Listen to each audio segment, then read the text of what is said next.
আমরা আজকে এই নির্বাচনী জনসভাটা চুকনগর মাধ্যমিক বালিকা বিদ্যালয়ের মাঠে আমরা করলাম। সাধারণত আমরা জনসভাটা বাস স্ট্যান্ডে করি, নাকি বলেন? সরকার নির্বাচনের আগে কিছু আচরণ বিধি করেছে, রাস্তার উপরে মিটিং না করার জন্য ওনারা অনুরোধ করেছেন।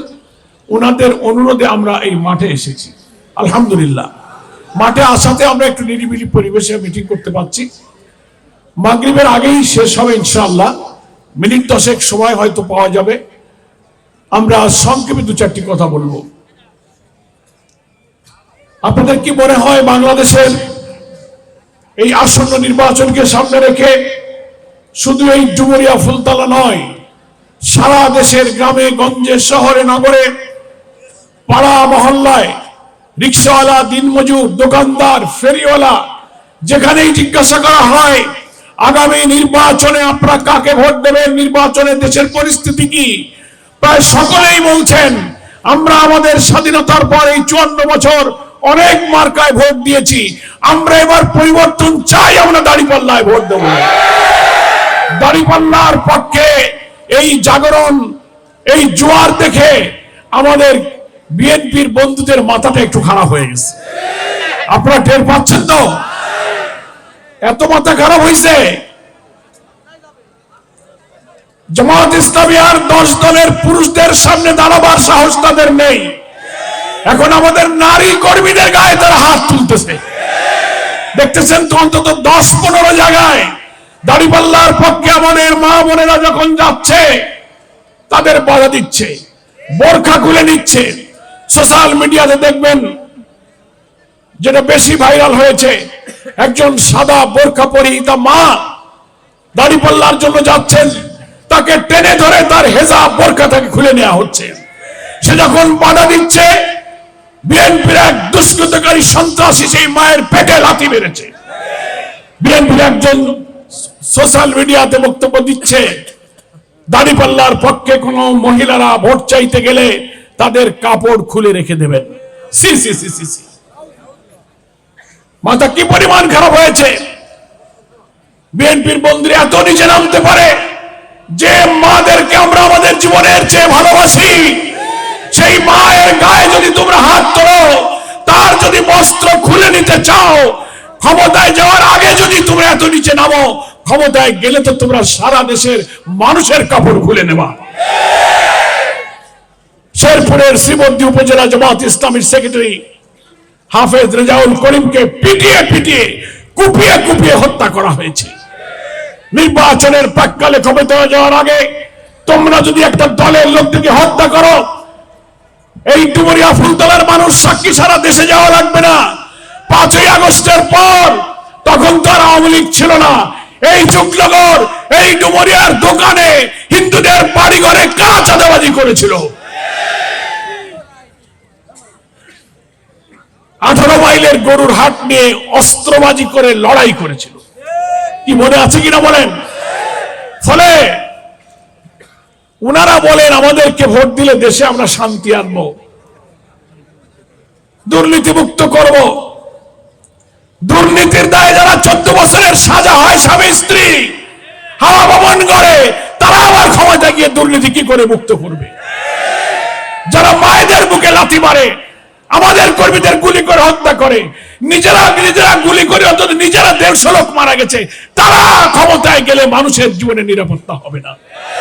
আমাদের হিন্দু ভাইদেরকে হুমকি দিচ্ছে, এই হিন্দুরা যদি দাঁড়িপাল্লায় ভোট দাও, হিন্দু মা বোনদের বলছে, তাহলে দিদিরা তোমরা শাখা সিঁদুর পরতে পারবে না, বোরকা পরে হিন্দুদের ঘরে বসে থাকা লাগবে। আজকে বিলপাবলা, কুলঠি, পাহাড়পুর হিন্দুদের কাছে সকাল থেকে ঘুরলাম। সেখানে গিয়ে শুনলাম প্রচার করা হচ্ছে যে দাঁড়িপাল্লা যদি জিতে যায় এই দেশটা পশ্চিম পাকিস্তান হয়ে যাবে। তা আমি বললাম, আমি গোলাম পরোয়ার 2001 সাল থেকে 6 সাল 5 বছর এমপি ছিলাম, নাকি বলেন?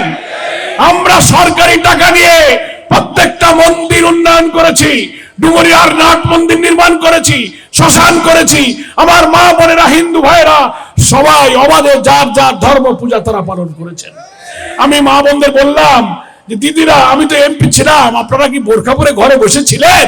বলেন না, হাসে। আমরা বুঝতে পারি দাঁড়িপাল্লার জোয়ার দেখে যখন পায়ের তলার মাটি সরে যাচ্ছে, মিথ্যা আবল তাবল বলা শুরু করেছে। তারা আমাদের প্রিয় আমিরের জামাতের বিরুদ্ধে, যে একজন নেক মানুষের কথা শোনার জন্য কোটি কোটি মানুষ ছুটে আসে, আজকে খালিশপুরে বিএনপির জনসভায় বিএনপির দলের প্রধান কি দুঃসাহস নিয়ে আমাদের আমিরকে বলেছেন মিথ্যাবাদী। উনি মুফতি সেজে গেছেন, উনি ফতোয়া দেয়, উনি বলে কিডা মুনাফেক কিডা কাফের, উনি লন্ডন থেকে সেই ফতোয়া জারি করতেছেন। এটা তো সেই কথা আল্লামা দেলোয়ার হোসেন সাঈদীর মতো, অধ্যাপক গোলাম আজমের মতো নেক মানুষকে যারা নারী ধর্ষণকারী বলেছিল, তোমাদের কথা তো তাদের সাথে মিলে যাচ্ছে। ডাক্তার শফিকের একটা পশমের সাথে তোমাদের তুলনা চলে না। তার নামে তার টুইটার অ্যাকাউন্ট হ্যাক করে মিথ্যা কথা চালিয়ে দিয়ে একটা পরিস্থিতি তৈরির জন্য উস্কানি দেওয়া হয়েছে। রাতে যখন তার টুইটার অ্যাকাউন্ট হ্যাক করা হয়েছে, সাথে সাথে ছাত্র দলের ছেলেরা ঢাকা বিশ্ববিদ্যালয়ে বিক্ষোভ মিছিল ডেকেছে। এতে বোঝা যায় কারা অ্যাকাউন্ট হ্যাক করলো, যারা মিছিল দেখেছে তারাই অ্যাকাউন্ট হ্যাক করেছে। আমাদের আমিরের জামাত যা বলেননি, ফেসবুকে সেই কথা লিখে মেয়েদেরকে উস্কানি দিয়ে অশ্লীল অশ্রাব্য ভাষায় গালিগালাজ করা হচ্ছে। ওই জন্য বলছিলাম মাথা ঠিক নাই, গায়ে জ্বর যদি একটু বেশি আসে, 102, 103, 4 ডিগ্রি, মারে ভাবি বলে ডাকে, ভাবি একটু পানি দাও। গায়ে জ্বরের তাপমাত্রা বেড়ে যাইতেছে, কি বলেন ঠিক কিনা? তোমাদের পোড়া কপাল। ডাক্তার শফিকের মতো লোককে যদি মিথ্যাবাদী বলো, জামাত ইসলামীর লোকদের যদি কাফের মুনাফিক বলো, বুঝতে হবে তোমাদের কপাল তোমরা নিজেরাই পোড়াইতে যাচ্ছ। এতে কোনো কাজ হবে না। এই ডুমুরিয়া ফুলতলার হিন্দুদের পাড়ায় পাড়ায় গ্রামে গ্রামে তারা বলছে, আমরা আগে দাদা যত মার্কায় ভোট দিয়েছি আমরা সব দেখেছি, 54 বছরে তারা ভোট নিয়েছে আর আমাদেরকে তারা ঠকিয়েছে, প্রতারণা করেছে, হিন্দুদের বাড়িঘর দখল করেছে, নদী খাল দখল করেছে, ডিসিআর কেটেছে, হাড়ির টাকা দেয় নাই, এই সব করে তারা আমাদের স্বার্থ নিয়েছে। আমরা 54 বছরে দেখেছি, এইবার সব মার্কার ক্ষমতা দেখেছি, আমরা এবার দাঁড়িপাল্লা মার্কার হাতে রাষ্ট্রটা দিতে চাই। কি আপনারা কি সেই সব আলামত টের পাচ্ছেন? ডুমুরিয়াবাসীকে বলবো, হিন্দু মুসলিমের মধ্যে বিভেদ করা যাবে না, তারা সব শিখে নিচ্ছে। দাঁড়িপাল্লায় ভোট দিলে পাকিস্তান হবে কেন? দাঁড়িপাল্লায় ভোট কি আমরা নতুন দিচ্ছি? এটা কি পাকিস্তান হয়ে গেছে? স্বাধীনতা 71, এই সব প্রসঙ্গ পুরনো কথা তোলেন। আমি বলি, শহীদ রাষ্ট্রপতি জিয়াউর রহমান, স্বাধীনতার স্থপতি বলে পরিচিত শেখ মুজিবুর রহমান, দুইজনের জীবদ্দশায় তদানীন্তন পূর্ব পাকিস্তানের রাজনৈতিক সব বিষয় তারা মীমাংসা করে গেছেন। এই বিতর্ক 54 বছর পরে যারা এনে দেশকে বিভক্ত করেন, বুঝতে হবে তারা দিল্লির দাবিদারি করে দেশকে আবার ভাগ করতে চান। যুদ্ধ অপরাধী ছিল পাকিস্তানের সব সেনাবাহিনী, কোন বেসামরিক লোক কোন যুদ্ধ অপরাধ করে নাই, একটা মামলাও নাই। রাজনৈতিক উদ্দেশ্যে মামলা হামলা চালিয়ে যখন শেখ মুজিব মারা গেলেন, জিয়াউর রহমান চলে গেলেন, তার উত্তরসূরিরা 30-40 বছর পরে এসে এই রাজনৈতিক নানা ন্যারেটিভ তৈরি করেছেন। আপনারা কি জিয়াউর রহমান অথবা মুজিবুর রহমান সাহেবের চেয়ে বেশি পণ্ডিত? তারা যা বুঝেছেন, তারা যা করেননি, শুধু রাজনৈতিক হীন উদ্দেশ্যে আপনারা সেইগুলো করে মানুষকে বিভ্রান্ত করতে পারবেন না। আমি বলেছি 91 সালে বিএনপি, আওয়ামী লীগ, জামাত আলাদা আলাদা নির্বাচন করেছিল। এই প্রশ্নের উত্তর বিএনপির বন্ধুরা দেবেন। জামাত 18টা আসন পেয়েছিল, কোনো জোট করেনি, আমরা একা 18টা সিট পেয়েছিলাম। বিএনপি এমন কিছু সিট পেল, আওয়ামী লীগ এমন কিছু সিট পেল, মেজরিটি না পেয়ে সরকার গঠন করতে আর পারে না। জামাতের 18টা সিট, তখন আওয়ামী লীগেরও দরকার, বিএনপিরও দরকার। শেখ হাসিনা তখন মগবাজারে অধ্যাপক গোলাম আজমের বাড়িতে উনি আওয়ামী লীগ নেতাদের পাঠালেন যে আপনারা 18 জন এমপি আমাদের সমর্থন দেন, 91 সালে আমরা সরকার গঠন করব। আপনাদের মনে আছে 91-তে আমিও এখানে দাঁড়িপাল্লায় নির্বাচন করেছিলাম। আর বেগম খালেদা জিয়া তদানীন্তন সেনাবাহিনী প্রধান নুরুদ্দিন সাহেবের মধ্যস্থতায় গোলাম আজম সাহেবের কাছে বিএনপির সিনিয়র নেতাদের পাঠালেন যে না, জামাতকে বলেন ওনাদের 18 জন এমপি আমাদেরকে সমর্থন দিক, আমরাই সরকার গঠন করি।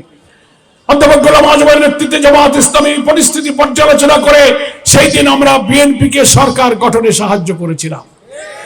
আমি বিএনপির বন্ধু যারা আমাদেরকে রাজাকার বলে গালি দেন, 91 সালে যখন গোলাম আজমের কাছে সমর্থন চাইতে গিয়েছিলেন তখন 71-72-এর কথা মনে ছিল না? তখন রাজাকারের কথা মনে ছিল না? 2000 সালে যখন 4 দলীয় জোট করলেন, আমাকে আবার এখানে দাঁড়িপাল্লায় 4 দল মনোনয়ন দিয়েছিল, মনে আছে আপনাদের? এই ডুমুরিয়া, এই চুকনগরে আমার সঙ্গে বিএনপি